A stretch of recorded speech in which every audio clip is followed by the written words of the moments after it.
Recording right now. Here we go. Clean breakthrough brought to you by Greenville Transitions. We have a hot off the press topic today. What did we decide it was? Conflict. How to fight. Love and war and addiction and recovery. There you go. Love and war. We're going to talk more about war. All fair and love and war and addiction and recovery. Yeah. We're talking more about war today, though. Okay. And recovery. All right. How are we going to get into this? Perhaps we could talk about just some basic conflict styles. What do you guys think? Sure. Sure, Cole. Talk about basic conflict styles. All right, I'll do it. Okay, so we do a variation of these, not necessarily one of these, but we tend to have maybe like when we gravitate towards number one, hostile dependent. Lucas, give me a guess on what you think hostile dependent means. Go ahead. I feel like I would say synonyms for the two words in the name. Well, give me a guess, Lucas. What do you think hostile dependent means? Like you're being mean? Yeah, we're talking about real snarky, snappy, pretty explosive arguments, get loud. People who just tend to very much elevate conflict. That's a hostile dependent conflict style. So they're not dependent, but they depend on conflicts being hostile. Yes. When they depend on hostility as a way to get control back in a conflict. Yes. Yep. God, so relatable. Yeah. Okay. Number two, conflict avoidant. David, any guesses on what conflict avoidant means? I am conflict avoidant. I like to avoid conflict at all costs. I like to turn my back on it and walk the other way. Yeah, so conflict avoidance is tend to be a pretty noticeable undercurrent of anxiety. And for these people, these are the ones you can tell there's something they want to say, or there's a nervousness, but it's just not coming out. There's just a vibe, and we're not really talking about the issue at hand, but there's a vibe that they need to talk about something, or there's something bothering them. And then there's friendly conflict avoidance. I'll do this one. Friendly conflict avoidance, similar to conflict avoidance, but you don't notice the undercurrent. You don't notice the undercurrent. They're really good at pushing that down and being really socially appropriate in whatever the situation is. These are around the bush, though. Are they kind of throwing hints out of they're good at distracting. They're good at distracting. So they're good at making about the other people or talking about the situation at hand. These are the people that are maybe seeing kind of the life of a party, or they got everything figured out. And then all of a sudden you find out something catastrophic happened in their life. And you're like, wait, I didn't even know they were going through that. Had no idea, How about, we just talked about him the other day, Norm Macdonald, who passed away of cancer.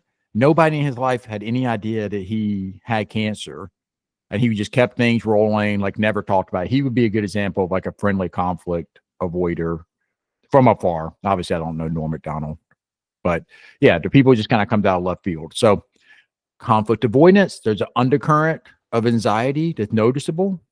Friendly conflict avoiding, you don't really notice the undercurrent, and it's kind of hits you out of left field. So those are three conflict styles. And then obviously there's the fourth, which is what we all strive for, which is assertive, secure conflict, which you're able to oh, that's you? Yeah, that's where you're able to listen to the other person. The only way I do conflict. Yeah. Oh, the only way? Yeah. So I think for the first three that are more unhealthy, you're probably looking at a theme of control and fear and how do I grab that back? Whereas when we're talking about secure conflict, you're looking at more of a theme of connection and empathy. I'm able to connect within myself of where you're coming from and be humble enough to hear your points, and vice versa. So that's a little overview of conflict styles. Where do we want to go from there? Did anybody want to give an example of a time in their life they had one of those four going on? Shoo-wee. Yeah. Gosh, the hostile dependent I can so relate to. Obviously the most in adolescence, early adulthood, addiction. Like that was definitely kind of what, well, I mean, I think I was an equal opportunity abuser of all those styles, except for the healthy dependent one, dependent on the person, but probably hostile dependent with the people closest to me in my life that I felt safe enough that like I could be that hostile without them leaving. So probably like, you know, parents, siblings, girlfriend, close friends, that would be the way to fight. But then like job, co-workers, boss, more acquaintances, stuff like that would definitely be more of the conflict avoidant. And then I don't know. Yeah, friendly avoidant would just be like someone I met at the supermarket. They'd be like, I didn't know that guy was addicted to heroin. He never told me that. So I don't know if it's like appropriate for people to have known. I feel like most people in my life knew what was going on. Yeah. But there might be someone out there that felt like that guy's friendly avoidant. I didn't know he was addicted to crack. And then yeah, the secure style. I mean, that was so foreign to me. I didn't even know how to. I wouldn't even begin to know what that looked like. And I remember getting into recovery and people starting to explain like, oh, you know, you just go to the person directly and you tell them how it made you feel. And I remember being in treatment and people talking about I statements and stuff like that. And it just felt so hokey and goofy. And I also legitimately remember having the thought of like, if I'm talking about me, how do I get to talk about them and everything they're doing wrong? Like that was my legitimate thought of like, this shit doesn't work. Yeah. You want me to talk about me and we need to talk about them. They're the bad person who messed up. So like I was that far removed from it that there was just like no reaching me. So it was like, you know, time into recovery and it being modeled for me was another big one. Whether it was modeled to me, like I was in a conflict with somebody and they handled it that way, or seeing it modeled between other people that helped me a lot, but it's like a whole nother language. But I do think it's almost instantly rewarding that, you know, you do it a little bit and you're like, oh my God, that went so much better. And like the conflict's basically over. So I feel like it's like rapidly rewarding where you can kind of get people to buy into it if they can just do it a little bit, is my experience kind of on the other side of it trying to model it for our guys and kind of show them and mediate conflicts that way. One of them, we had one this past week and he called me back later that day and was like, you know, it worked. That's the best I've ever had a conflict go in my life. And that was, we sat down for an hour and talked about it. It's like how he could go and structure these apologies to other guys in the house and kind of clean up like his side of it without blaming them for theirs or anything. Yeah. And it instantly went really well and way better than anything else. Again, so much so that he called me to be like, thank you so much. Yeah, why don't we share a little bit? Thanks, Lucas. Big share there. Big share. Sorry. Big share. A lot of ideas. We got to set a timer. Yep. I have two thoughts. So one, like maybe we could share some ways that we try to help our parents and our guys in our sober living get through conflict, and what are maybe some key ingredients we suggest. Secondly, I'd like to talk also about like the way conflict was modeled for us as people when we were kids, and then how we carry that into our business meetings. How do we carry it into our conflicts? Because we've been in business together, the three of us, for over 5 years. And then Lucas and David, both of you have been in business for, how many years now? 9 years? 8. Yeah. So that's a long time. And we certainly have had conflict, and we certainly modeled each of those to each other on some level. So why don't we first go into like, so what are some things we try to teach and model for our guys and our parents when they're trying to go through conflict? So somebody but me. Go ahead, David. Yeah, David, how about you? You got any thoughts on how we model conflict? Yeah, or how we talk somebody through it. You know, how to have a healthier conflict with someone. I thought you were saying how conflict was modeled for us. That's the next thing we'll get into. Okay. We're gonna yeah, that'll be the thing we get into after this. Stupid me. I'll shut up. Oh my gosh. I'll have to get like graphics here. Lucas, like that's the next point here. This is a tough thing to talk through without like an example. I'll go next. How about that? There we go. All right. So listen, well, to me, the biggest ingredient when going through conflict is getting it back to what is it about them that's so upsetting, and does it relate to something about yourself? like getting through that very complex thing. You are upset with this person for X, Y, or Z. And it usually can go down to some kind of thematic reason. Like they took control from me. I wasn't seen. I wasn't respected. Right. And then going even deeper than that, are there times in your life where you have control? You have not respected. You have not seen people. And is that why you're having like such a big reaction to that?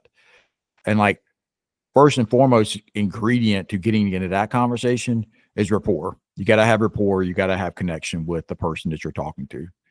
So when people sometimes get down on small talk, you know, they're like, I don't know why I have to small talk. I don't know why we have to do this. I'm like, the small talk is the freaking foundation of which we're going to build everything else on. Like, if you don't know, like, if I don't know what your favorite movie is or your favorite superheroes, or you don't have an idea of like what my favorite sports teams are, you don't know who I am, and you're not going to listen to a word I say when we're in a really heated conversation. So first ingredient for me is like building rapport, building that trust in very innocuous ways. That makes sense? Kind of like, how do we try to help people through conflict?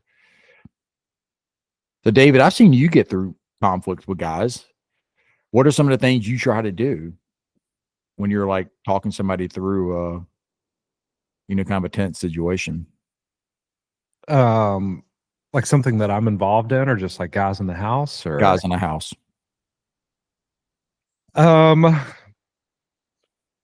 Gosh, it's kind of like going through some step work with them internally, of just saying like, hey, why are you upset with this guy? Getting them to look in the mirror on that and be like, is this something, that a character trait that you potentially have within yourself that you're seeing like play out, and this is why it's upsetting you so much? But going back to what Lucas said, of just like going back and talking to them confidently and respectfully about what exactly is wrong, what we can do to get through it together. Yeah.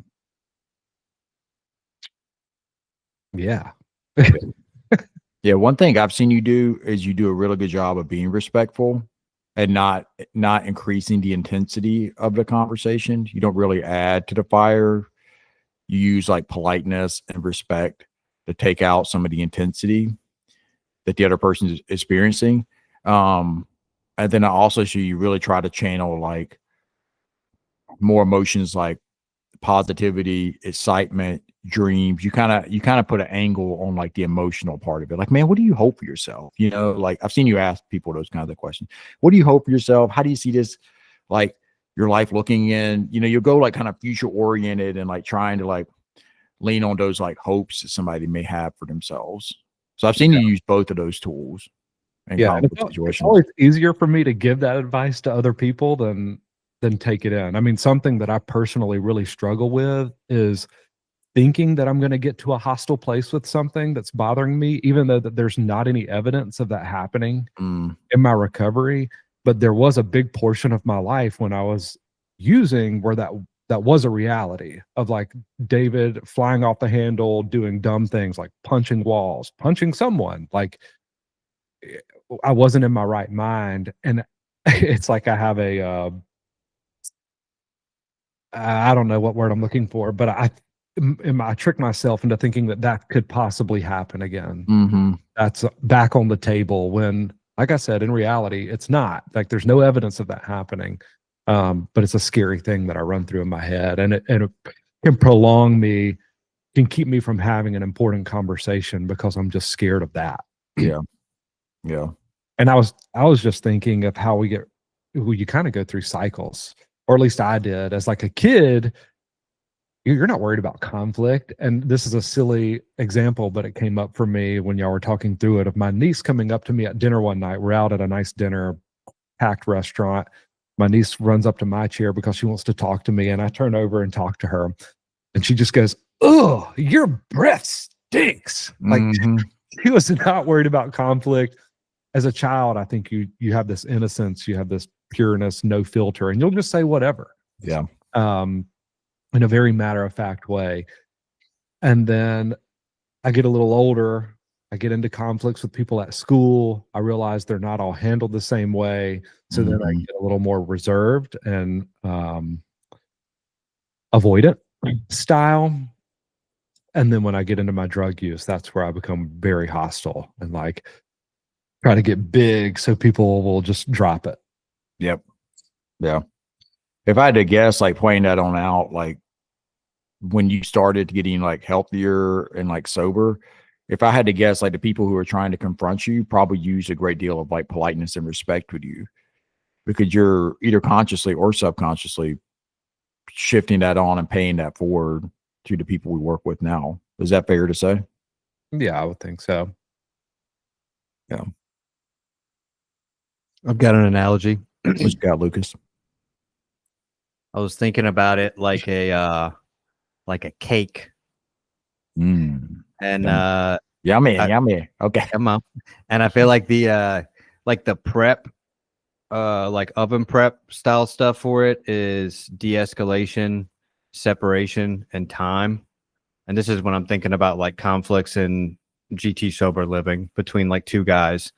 I feel like, like you were just saying, de-escalation of like turning the temperature down, physically separating them. And then I could go talk to both of them really quick for like 30 seconds and then try to bring them back together. It never works. So I feel like there's got to be a little bit of time, which is sometimes the tougher part. Cause like, how do you keep two guys apart that live in the same bedroom and share the same bathroom, let alone live in the same house? And then I think like the next challenging part is that there are necessary ingredients for it, but they come from two different people. And so I think the same way you couldn't bake a cake with butter, eggs, but not the flour, or flour, eggs, but not the butter. I think there's necessary ingredients that come from both people. And so that can be pretty tough. And what that looks like in sober living is, going to talk to both of the guys separately and trying to focus on the things you were talking about of like, what's your part in this?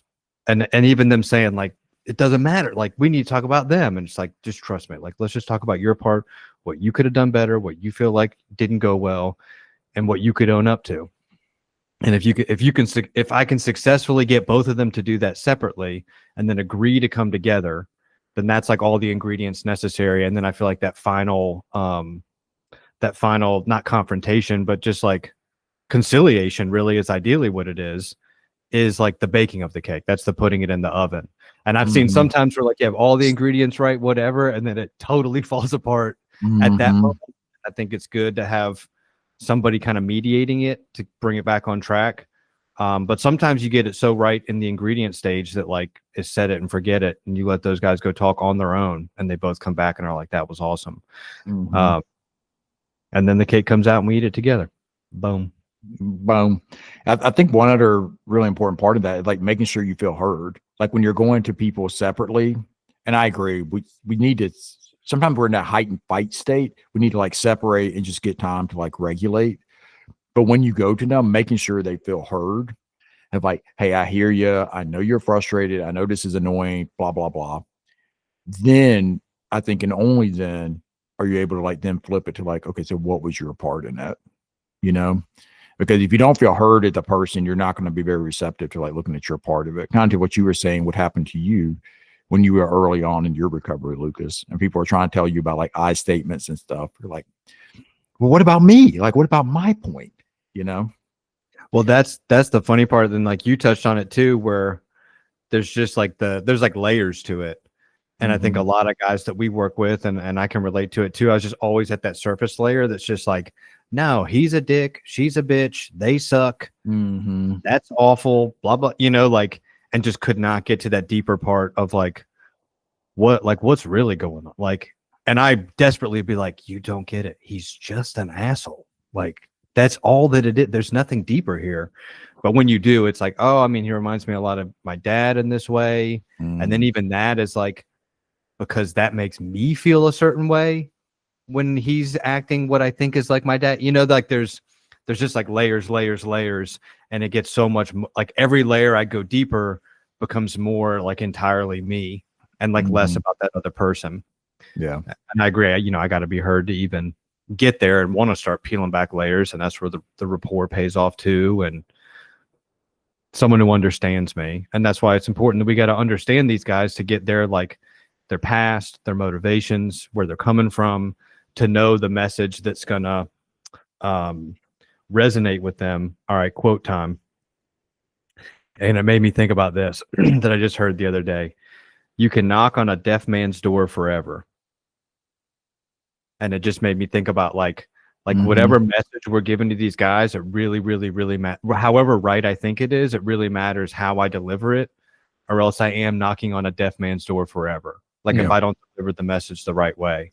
And so I got to know these guys to know the message that they need to hear and the way they need to hear it. And that's different guy to guy, and how long they've been sober and where they come from and all that kind of stuff. And I think there's just a lot of value in that.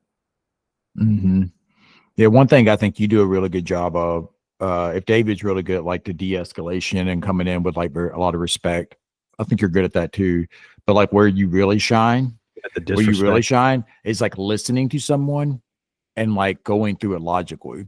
Like you will sit down with somebody for like 4 freaking hours and listen to every point they have, and you're locked in. Like you love those conversations. Listen to their points, offer counterpoints, debate it in a very respectful way, and really help somebody like understand where they truly stand, and not just be in this like kind of like bogged down, like I'm fighting from this ditch place. Like, no, this is actually what I believe in because I've sat down and like really processed it all out. You help people get there, and you like lock in those conversations, you know?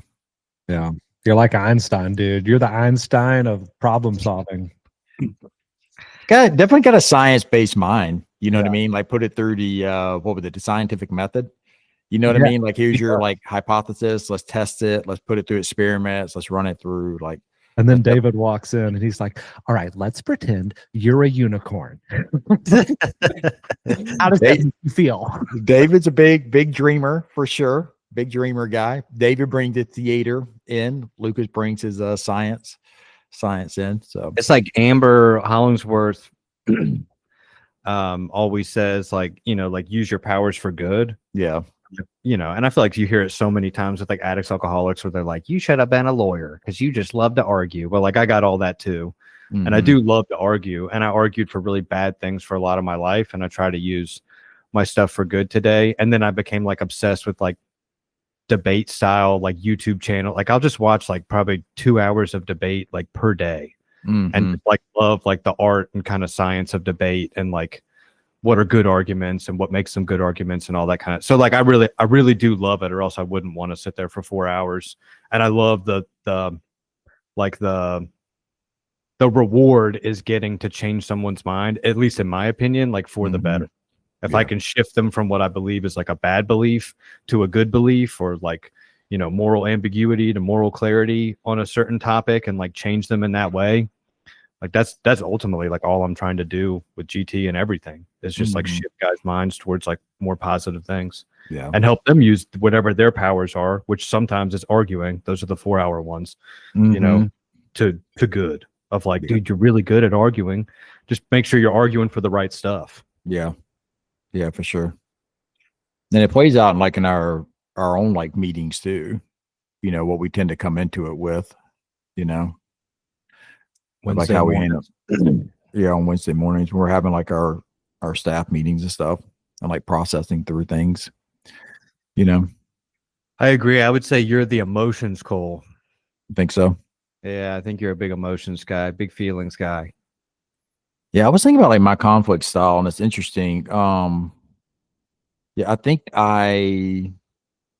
whereas like David, I think does a really good job with like respect. You know, I'm kind of putting this in like ingredients of the cake, right? Like David did a really good job with like respect. I think you do a really good job, Lucas, with like the being heard. You know, like I'll talk it through. So it's like being respected, being heard.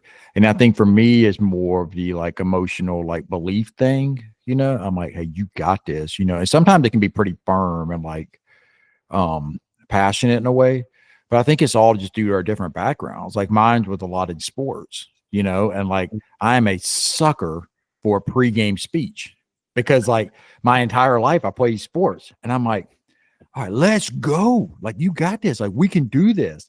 You know, like, and I'll definitely channel that into a conflict, and sometimes fight fire with fire a little bit. You know, I can get a little snarky and sassy and hot in a conflict with somebody, because I was very much like raised that way. But then I also always try to bring it back to like, hey, like I'm being really like passionate and firm here because I know you can do this. Now let's freaking go do it, you know? So I think there's like respect, being heard, belief. Let's go. The triangle. Fire. We are Captain Planet. Captain Planet. Yes, exactly. David, you're definitely heart. David, your heart for sure, dude. I'm sorry. I just picture guys leaving Cole's office and Cole's like, gosh, Kirby Smart needs me on his team. Oh, Kirby needs to bring me in. Dude, he needs me bad. Just for the halftime speeches. Oh, Just get man. contracted for that. Yeah. Like, who's this Yeah. guy? Who's this guy? This is Which is cool. actually funny. When I played, I never really I never did like the pregame rah-rah. There was always other guys on the team who were much more into that. But I was the one like during the game or like at halftime of like, we need to get it going. Like, what are we doing? Like that was more where I would like actually talk and everything. So just different like personalities, you know? Yeah. I want to backtrack a little bit. Sure. Something stands out to me, or just a point that I want to make is that I would think that a big change in your conflict style is puberty. Like that's when a big shift happened for me as a young man. And I just have like this extra energy, testosterone, whatever flowing through my body. And I think that's when I got a little more aggressive. And I think the same, you know, I was the only boy. I had 3 sisters, but I think it was the same for them too. Of like around that time where they're getting more feisty, more willing to buck up to mom and tell mom how they really feel, storm out of the house, slam a door. Come on. But yeah, I wanted to point that out. And then I follow this guy on Instagram. He's like a parent coach. And I heard him say the other day, he was like, yeah, and he was speaking specifically to young men. And he was like, you've got to imagine as a young man, you have these 2 dogs chained to your wrist. And you have anger on one side, you have that dog that's pulling you, and you have lust on the other. And I kind of like to look at the anger one as I was thinking through it. Maybe that's more of a fear that's pulling you that causes different emotions, depression, anger, whatever. But you have to learn how to get control of these dogs and get them to heal, or they will just pull you around for the rest of your life and tug at you in different directions. And that hit home for me on this topic because I think conflict style is a big part of that, is a big part of like controlling those dogs. Your anger, your lust, your fear, and being able to express yourself in a positive way, or talk through things in a positive way. Yeah, I think when you're younger and you obviously have all the hormones going on, it's easier to go towards like being more hostile. I think also as for being a guy, like, you know, being like strong, assertive, all that kind of stuff is very much like what you're supposed to be in this culture, and you don't really learn nuance.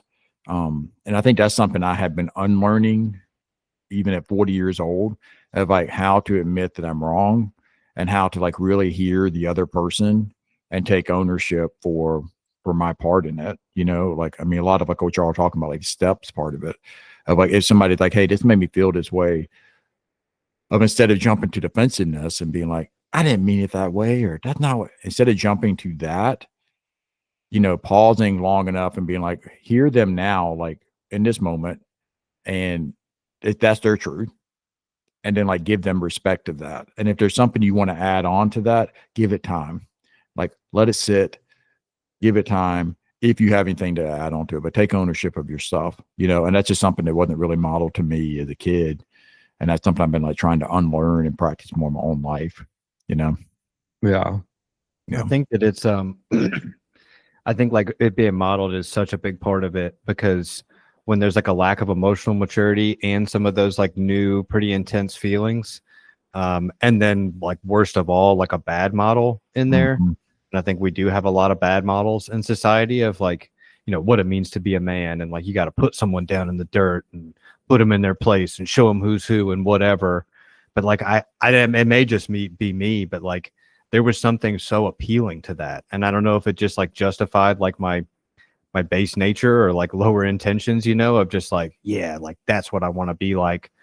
Or if that's just kind of in everybody, that's just something that we kind of gravitate towards. Because there's something, I mean, there's many people, and I won't name names or anything, but just kind of like models of that behavior that are very successful and have huge followings. And most of those followings are young men, you know, like really bite onto that. And they're like, yeah, that's what I want to be. Well, it's that feeling's intoxicating because it's power and it's control. And you're like, I know best, or no one's going to tell me like what to do.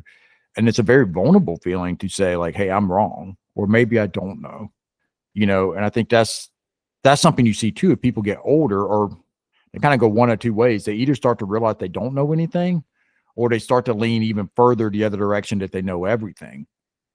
And, you know, the choice is kind of yours as you get older. And thankfully, I can say pretty confidently, I know less now at 40 than I did at 20. Because you asked me at 20, and I thought I had it figured out for sure. And like every decade to go by, I'm like, man, I don't really know anything other than just trying to be a decent person every day. You know, like that's all I know. Everything else I'm trying to learn. That's why 20 is the scariest. Because 20, I know nothing, but I think I know everything. There's like no scarier place to be in life than that, of just like so little knowledge, so little life experience, and like no awareness around that of like how little I know and how much life experience I haven't had, but that I think I have. Yep. And I'd say like, it's not like I have that much. I have more life experience today, more knowledge, more whatever. But I think today it's more just awareness of what I don't know. And like, that's okay that I don't know. And I'm going to spend the rest of my life knowing as much as I can know while being aware of what I don't know. And like, that's where I do the best, is when I'm not overreaching or overstepping into things that, I'm really just making stuff up on. Yeah. That starts at 16, not 20. Yeah, for sure. I just think 20 is the peak of it, or maybe 18 is, because that's when society says you're an adult. And that was like a big jump up in my confidence of like, yeah, I'm an adult. So like, you can't tell me, like, it just gave me even more license of like, I'm a grown man, which like I always tell that story of a guy that we worked with years and years ago. It's like one of my favorite stories. But he was, he had turned 18 with us in the program, and he was sitting on the couch. And I remember he put his feet up on the coffee table in this very like, almost like defiant way. And he was like, guys, we're just men, you know, we're just men hanging out and like being on the couch, putting our feet up, you know, just men. And like dead serious, not trying to be funny. And it was like, yeah, man, like, I guess, you know, technically we're all men. And now you that you're 18. And he was big on this, like, I'm a grown man. I'm on my grown man shit, man. You know, like I'm about to go get a job and do this and do that. And then I think it was like maybe only a month later or like a week later, something came up about him like having to go get a job. And he was like, I'm just a little boy. I'm just a kid. I don't know why you guys are asking me to do this stuff. I'm just a kid. Like, you know, he got into a little bit too deep of water of like what it means to be a man, and not even a man, but just an adult, like a responsible adult. And he wanted to run back to like, I'm a kid.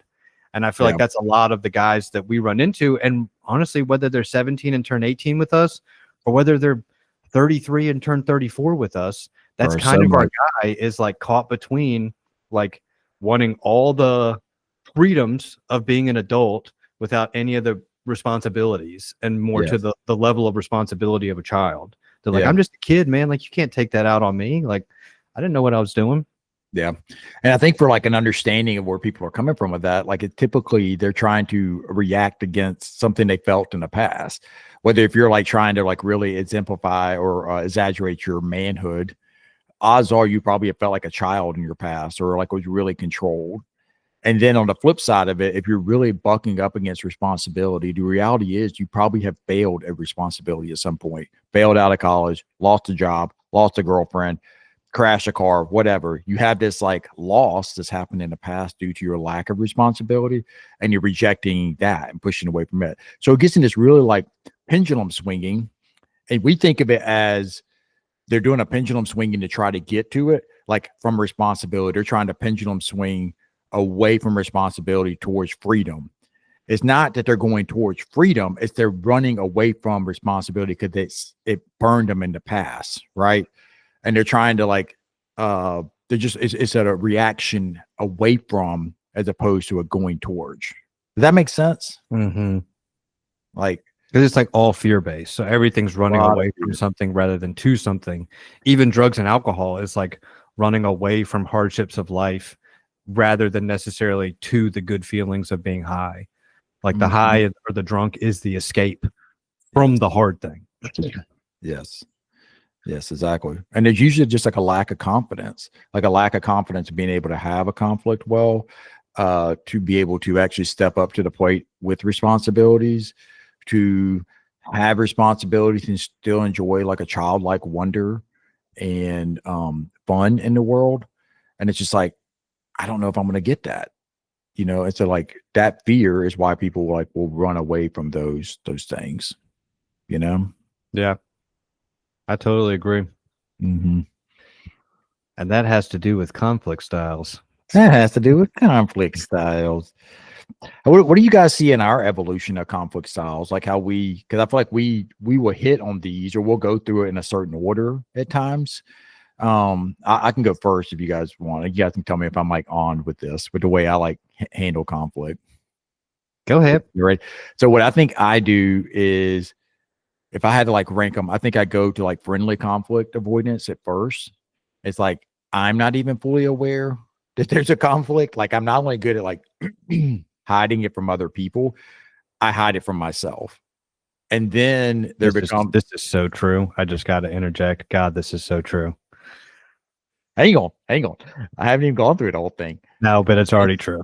And so then it goes into more of, oh, I am aware of it and I am like not happy, but there's just an undercurrent of just like frustration, but I'm not really talking about it or even know exactly how to talk about it. So then now I've shifted from like friendly conflict avoidance to conflict avoidance. And then when it's pointed out or there's like a discussion around it, I can go to hostile dependent, where I'm like not very nice or pretty defensive and argumentative, and just hostile, hence the name, and like go through it that way. And then hopefully at some point after all that mess, get to like secure, like considerate conflict. You know what I mean? But that is like for Cole, like the very like unhealthy like way that I go through it. Now there are other times where I'm like more receptive, more in like the secure conflict style. Like there's sometimes I'm like that. But if I'm in like a funky place, I would say it's that ranking I just went through, or that's the way I go through it. What do you guys think, having had conflicts with me before? I think that was dead on, dude. That was exactly it. What do you think, David? Yeah. Pretty accurate. Yeah. I think that's also like when you laid that out, I think that's very typical for most people I know, like including myself. The only thing I'd say is I think sometimes I skip maybe the conflict avoidant or the friendly conflict avoidant. I just start at hostile dependent and then go to hopefully secure that. Whether that's like being confronted by someone else and going hostile dependent, or confronting someone and being, starting hostile dependent. Because I'm very fearful of conflict avoidant. I think that was a lot of what was modeled to me in my life, and just like a really fine line between conflict avoidant and hostile dependent. Yeah, and it's just like you're going to get conflict avoidant until all of a sudden you're not, and then you're getting hostile dependent. Yeah, and it's like just like that. Yep. And so like that's what I saw is like you just stuff explode, stuff explode. So I think those are the two that I go through more, but I think in an effort to like not be conflict avoidant, risk going more hostile dependent, trying to be like direct, and maybe coming too hard. Yeah. Hey, how about this? Let's all share this. And it's in our own group therapy here. What are like your warning signs when you're going more towards like that whatever that kind of more unhealthy conflict style path is for you.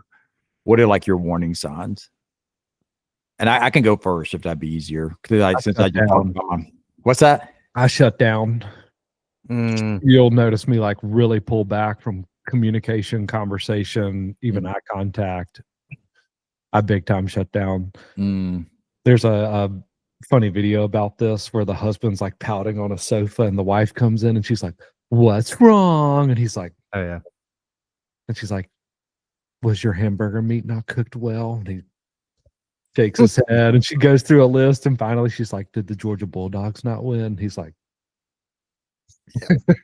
but that's good on him though, dude. If the Georgia Bulldogs don't win, like everybody in my house knows. Yeah, they know. But to be fair, we were celebrating the other night when they beat Florida, like full on, like celebrating the backyard. So we're celebrating too when they win.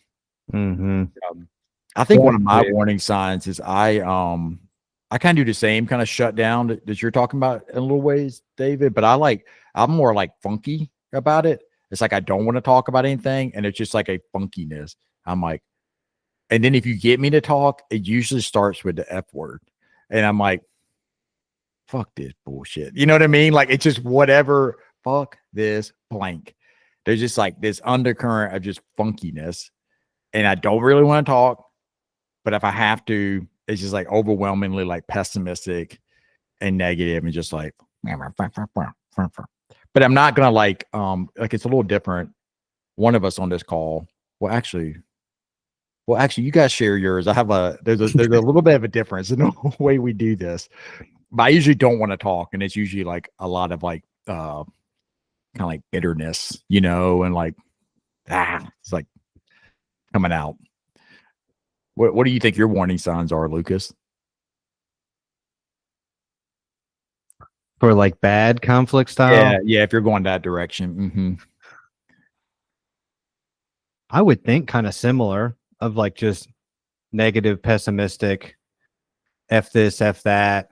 Probably I guess I would say the most would probably be like hypercritical, like very like critiquing. Okay. I honestly, I don't know. I would not feel confident. I would feel more confident in y'all and outside people that I know's assessment of what my warning signs. Okay. Unfortunately, more than I would be. Like I wouldn't trust mine as much as I would trust y'all's perception of that, because I think I naturally want to be in the right, So it's like, no, that's not a warning sign. That's when I'm doing conflict right. And like, you're the one who's just taking it wrong. So like to challenge that, I know that I kind of need to listen to outside people of like, no, I see you go here and you go there, and really try to take that and accept it. Sweet. David, let's tell him what his warning signs are. Do you have one? I have one if you don't. You can go first. Yeah, I think it's the you get on the hyperfixation of the thing that's bothering you, and you just like talking it out, and it's like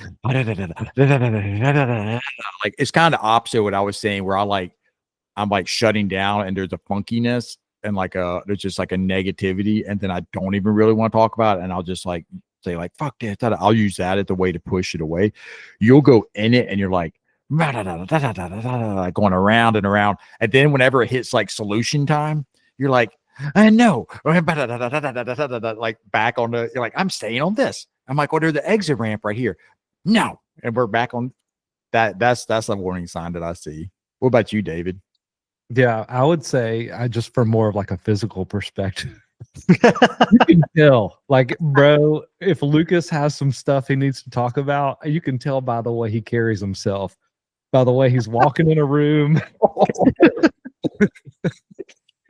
He wears it on his face more so than anyone I've ever met in my life.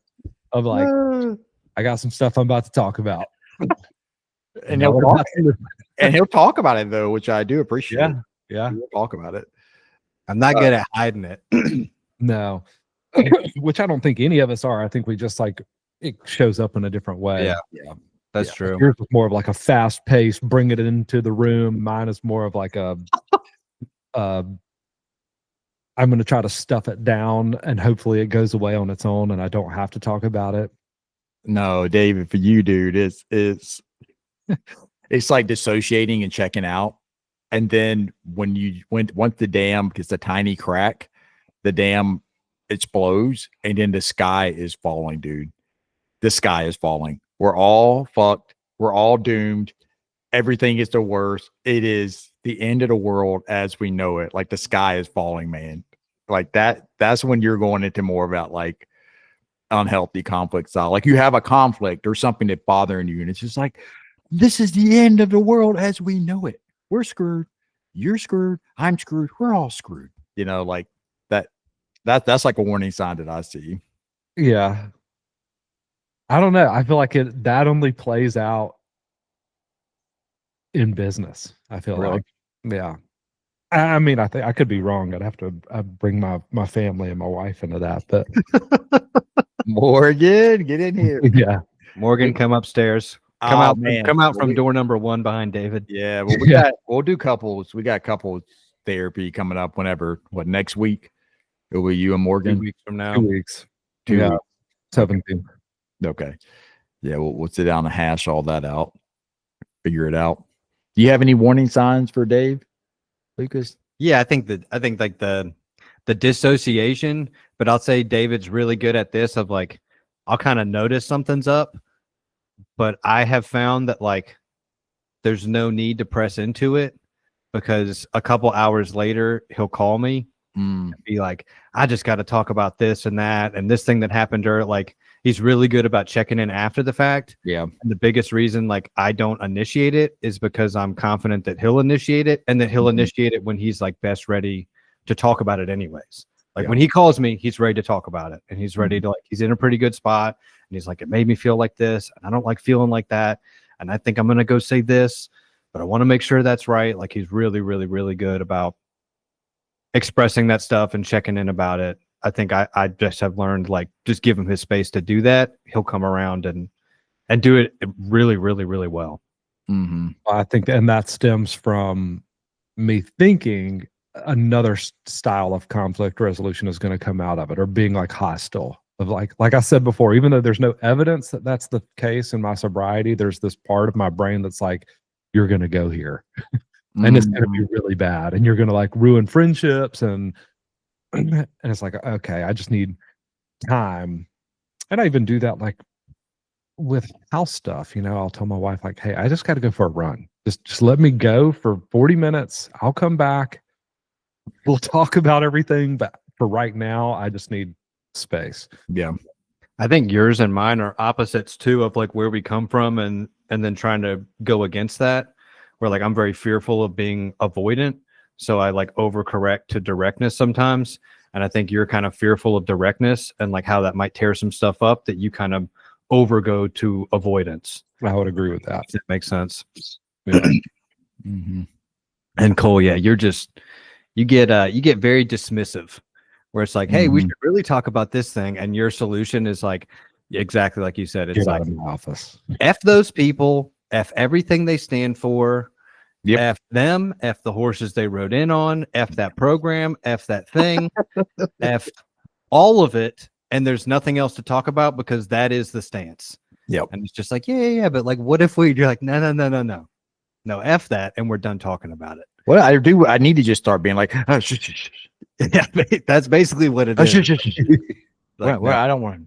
No, it's terrible. And that's end of discussion. It feels very like it's shut down. Yeah.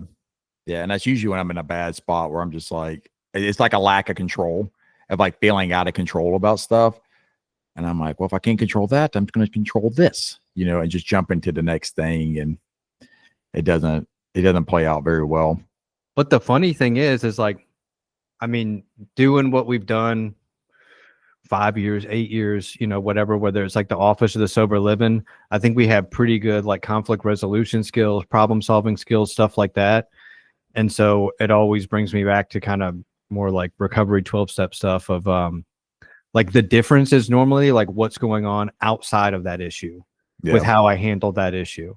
And like, if you guys see me coming in all, physically wearing it, it's because I woke up on the wrong side of the bed and I got in an argument with my wife, and one staff member related to me is not doing what I want them to do, and I got one tough guy, and I just had it's all that stuff, and then it's like because of all that, I'm handling this problem the wrong way. Yeah. But the same problem on a good day where I woke up on the right side of the bed, stuff was good with my wife, like everything's good, I show up as a totally different person for the exact same problem.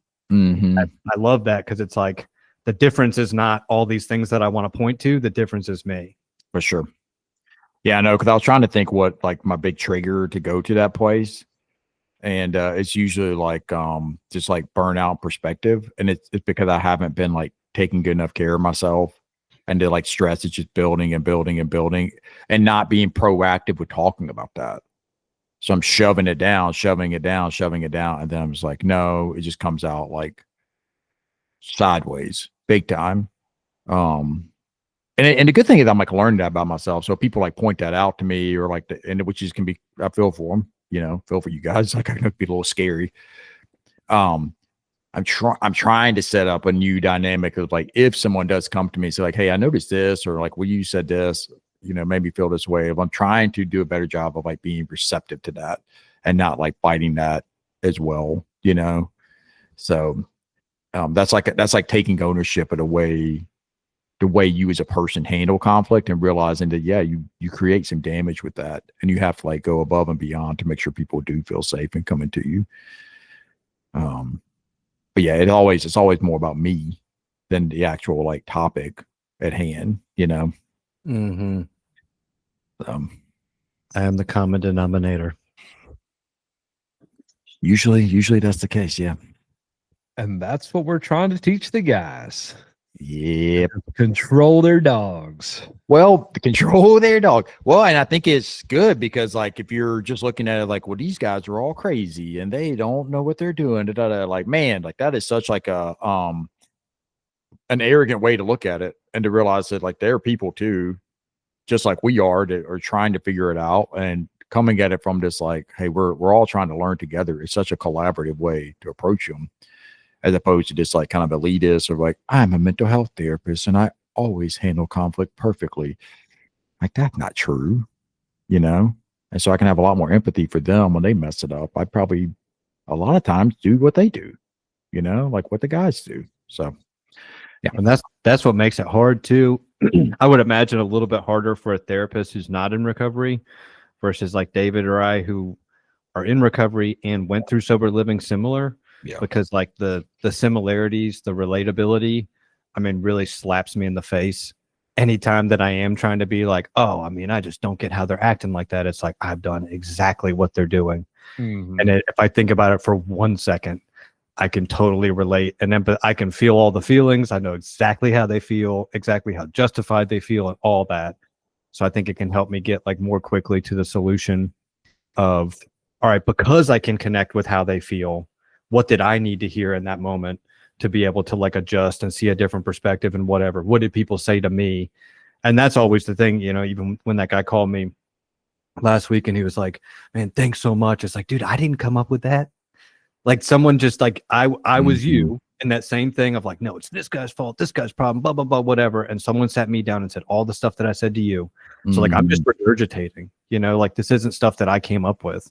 This is stuff that like, you don't know what you don't know until someone told me and it worked really well. And now I want to pass it on to other people so that it can work really well for them. Cause I hate to see someone struggle through conflict the way that I did, because it sucks and you feel so bad for way longer than you should. Mm-hmm. Like healthy conflict resolution just gets it off your shoulders so much more quickly. And you don't have to burn bridges too. Yeah. And I think like cut so many people off. Yeah. Like they're dead to me of like that person crossed me. I kind of crossed them. It's not worth having a conversation about. So I guess I'll never talk to them again. Yeah. I've burned so many bridges like that. And that sucks in life. Mm-hmm. Yeah, I think it's, we look at our staff, like the ones that have done really well and been able to be in this field for a considerable amount of time. It's the ones that have done their own work. Like that's the big barometer. If you haven't done your own work and you're not able to be humble and realize that like, hey, they're bringing up something in me that I also struggle with. Like I could see myself doing this. So let me use that empathy to try to help them. The staff members we've had over the years that cannot tap into that or have not done that work, have not done well with us. That's just the reality of it, you know? And it has to come from like this personal place where you are trying to like get better and do your own work, you know? I think that's the only difference is like whether it's David and me and the guys or a mental health therapist that haven't had addiction issues. The only difference is that the addiction people go and use drugs to deal with it, and the mental health therapists use some other negative coping skill, you know, to deal with it. But like all the feelings and the conflict issues, that's a very human thing. I don't think anyone is shielded or protected from, and having to figure out how to deal with it. It's just how we deal with it. Yep. You're right. You're right. All right, boys. We got anything else today? Any last points? No, I don't think so. Conflict is hard. Conflict is hard. It really is. Yeah. It's a tough thing to navigate, but it's kind of like having to fire someone, you know, it's, you think about it and it's really hard, but then you just do it. It's hard for the 3 minutes or 5 minutes you're having a conversation, and then everything feels better after that. Like if you're in alignment with your values and you've been doing all the checks with the people around you who are there to help you, for sure. It's true. It's truly congruent to who you are. So stay humble, people. Stay humble. All right. That's a wrap. All right.